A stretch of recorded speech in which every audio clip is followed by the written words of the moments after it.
তুমি যদি একজন রোমান্টিক ফিল্ম লাভার হয়ে থাকো তাহলে এই সিনেমাটা তোমার অবশ্যই দেখা উচিত। তো এই সিনেমাটিতে দেখানো হয় ডেইজি নামের একটা মেয়ে থাকে যে কিনা একটা সাইক্রিয়াটিক সমস্যার ভিতর থেকে যেতে থাকে। তার মেন্টাল অবস্থা খুব একটা ভালো থাকে না। তার কারণটা কি সেটা তোমরা ভিডিও দেখলেই বুঝতে পারবা।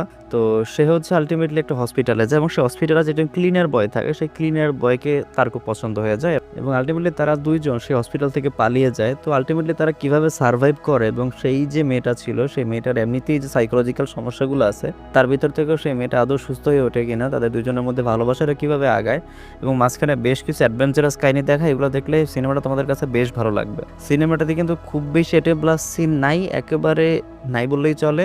তো এই সিনেমাটা তোমরা দেখতে পারো। তো এই সিনেমাটা তোমাদের কাছে 100% ভালো লাগবে এটুকু আমি নিশ্চিত। তো এই সিনেমাটা হচ্ছে 2014 সালে রিলিজ প্রাপ্ত বেয়ারফুট। এই সিনেমাটার হিন্দি ডাবিং কোথাও আছে কিনা আমি দেখি নাই, বাট ইংলিশ সাবটাইটেল দেখা যায় এবং বেশ সুন্দর একটা মুভি। তো দেখার পরে কেমন লাগছে কমেন্ট করে জানাইতে পারো। দেখা হচ্ছে পরের ভিডিওতে আরও একটা সিনেমা রেকমেন্ডেশন নিয়ে। আর তোমরা যদি কোনো রিকমেন্ডেশন চাও সিনেমার, কমেন্টে জানাইতে পারো। দেখা হচ্ছে পরের ভিডিওতে।